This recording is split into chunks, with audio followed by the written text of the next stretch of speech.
আসসালামু আলাইকুম ওয়া রাহমাতুল্লাহ। এর পর্যায়ে আপনাদের সামনে কুরআনের দ্বীনি আলোচনায় বয়ান পরিবেশন করবেন আমাদের হযরতে মাওলানা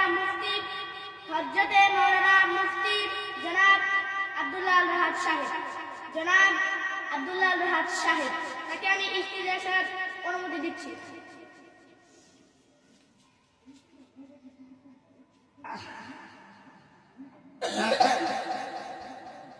السلام عليكم ورحمة الله وبركاته.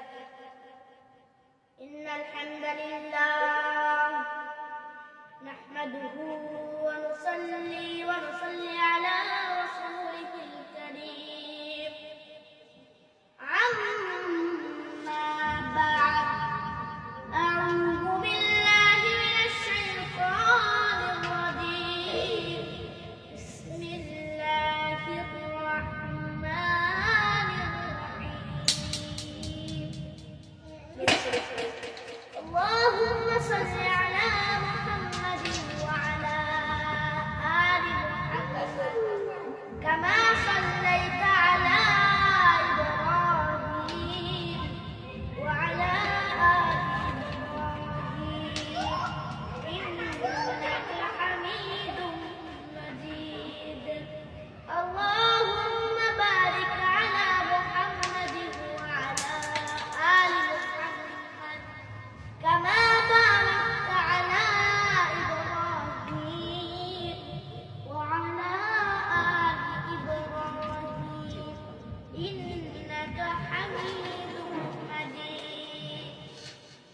الحمد لله মহান রব্বুল আলামিনের দরবারে অসংখ্য শুকরিয়া যে মহান রব্বুল আলামিন আজকের উক্ত ওয়াজেদ মাহফিলে বসার তৌফিক দান করেছেন।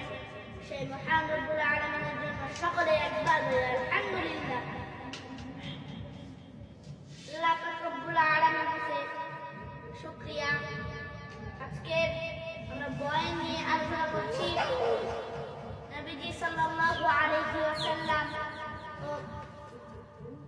কি নবীদের যখন মায়ার নবী যখন আমাদের নামাজের কথা যে নামাজ কেন পড়তে হবে, কি জন্য পড়তে হবে, আজকে আলোচনা করব। নবীজি সাল্লাল্লাহু আলাইহি ওয়াসাল্লাম রাস্তা দিয়ে কিভাবে জান্নাতি পাথরটি তৈরি হয়েছিলেন মক্কা মদিনাতে, যেটা এখনো আছে মক্কা মদিনাতে।